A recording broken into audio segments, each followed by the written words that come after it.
भाई इस बार हमारे मामले तो ज़्यादा बढ़ रहे हैं, लेकिन बाद में जो फील्ड पे देखने में पता चला कि जो एक्चुअली जो एग्रीकल्चरल लैंड है उसको पर बहुत कम आगजनी की घटनाएं हैं। जैसे कि पिछली बार इस समय तक हमारी 16 आगजनी घटनाएं आई थी, और इस बार जो लोकेशंस आई हैं मौके पे सिर्फ 9 ही पाई गई हैं। और उन सभी 9 पे जो हमें 3 कार्रवाई हैं, जैसे कि किसान के FIR, चालान और रेड एंट्री कर दी गई हैं। सर लोकेशन कितनी मिली है? लोकेशन तो इस बार हमारी ज़्यादा आई है, लेकिन जो एक्चुअल में जो आगजनी घटना है वो कम है। कितनी सर? 47 सर।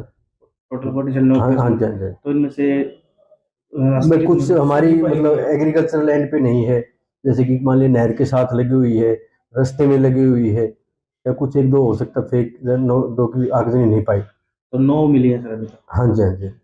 सर उसके बावजूद समझा रहे हैं, किसानों को जा रहे हैं, क्या क्या कहना चाहेंगे, किस तरह भाई की? इसके बावजूद भी हमने जैसे कि पहले भी गांव स्तर पर, ब्लॉक पर, सब डिवीजन लेवल पर जो कमेटी बनी हुई है वो लगातार किसान भाइयों के साथ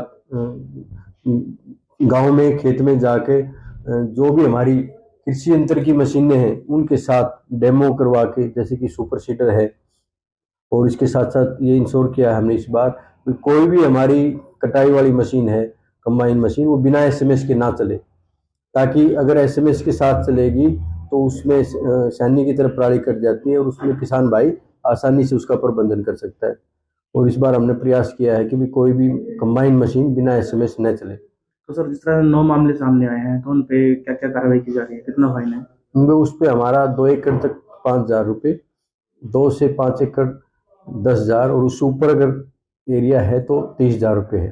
तो हमने ये जो 9 केस हुए हैं उसमें से 8, तो हमें जो चालान या जो हमारा एनवायरमेंटल कंपेंसेशन है वो 5,000 रुपये का है। एक गांव में 2 एकड़ से ज़्यादा थी तो वहाँ 10,000 रुपये। तो उन पे FIR भी दर्ज की है? हाँ जी। जो भी अगर आगजनी कंफर्म हो जाती है तो हमने चालान के साथ साथ उनकी FIR और उन किलेज की रेड एंट्री होगी, ताकि किसान भाई आने वाले 2 साल तक अपनी फसल के उत्पाद MSP पर नहीं बेच पाएगा। तो सर जिस तरह से FIR दर्ज हो रही है तो गिरफ्तारी भी हुई है किसी किसान की? हाँ जी, इस पे मतलब वो जो भी पुलिस कार्रवाई रहती है कि भी एक बार वो गिरफ्तारी करके, और उसके बाद जो भी उनकी कार्रवाई होती है उसके हिसाब से। सर जागरूकता कैंप भी लगाए जा रहे हैं, उनको बताया भी जा रहा है कि उनको क्या क्या समझाया जा रहा है, नुकसान क्या है इसके आग लगाने से? भाई जितने भी हमारे, सबसे पहले तो हमने हर गांव स्तर पर, और विशेष तौर पर जो हमारे येलो जोन में 5 गांव थे इस बार, मीन्स की जिसमें 2 से 5 तक केसेस पिछले साल पाए गए थे, उनमें हमने जागरूकता कैंप लगाए गए हैं। जिसमें कि सबसे पहले तो हमने उसमें हम कवर करते हैं कि भी जो भी हमारी आगजनी की घटनाएं रहती हैं तो उससे क्या क्या दुष्प्रभाव है। जैसे कि सबसे पहले तो हम कह सकते हैं कि हमारी जमीन की उर्वरा शक्ति कम हो रही है। दूसरा, इसके साथ साथ वातावरण। और तीसरा, आज के टाइम में देखा गया है कि जो आगजनी कई बार सड़क के साथ साथ लगा देते हैं तो उसमें हमारे जो पौधे हैं और उसके साथ साथ बहुत एक्सीडेंट भी होने के चांसेस रहते हैं। तो हमने किसान भाइयों को कोशिश की गई है कि वातावरण के साथ साथ किसान भाई की जो ऊर्जा शक्ति है जो कम हो जाती है, इसके बारे में हमने जागरूक किया है।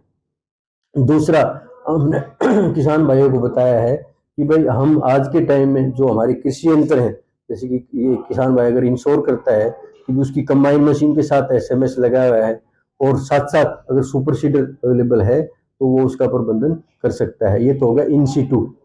और दूसरा है कि अगर किसान भाई बेलर से गांठ बना के बाहर निकलवा देता है तो XC2। तो हमारा प्रयास यही रहा भी किसान भाई इन दोनों तरीकों से अपना पराली का प्रबंधन करे, ताकि जो सरकार की 1,200 रुपये प्रति एकड़ अनुदान या लाभ है वो किसान भाई को मिले। तो जैसे अगर उसने नहीं जी, नहीं। भाई सरकार का ये था कि भी जिस भी किसान भाई ने शुरू में ये पंजीकरण कराया कि भी मेरे इस किले में धान की फसल है, उसी के बाद उसको कोई भी लाभ मिलना है। तो अब हमारे एज पर द रिकॉर्ड उसमें यही नहीं है कि भी इस किसान ने धान लगाया है तो अब उसको उसका लाभ नहीं मिल पाएगा। गर्मियों की छुट्टी होने वाली थी, मेरे पापा आने वाले थे, तो हम लोग सभी खुश थे। तो मैं एक बेड पे चढ़ के डांस कर रहे थे। डांस कर रहा था, लेकिन वो पहले ही आ गए। फ्रीज। तो मैं उस समय तो कंटिन्यू नहीं कर सकता था ना, तो फ्रीज फ्रेम टाइप का हो कसम गया। पैदा कर Thank you.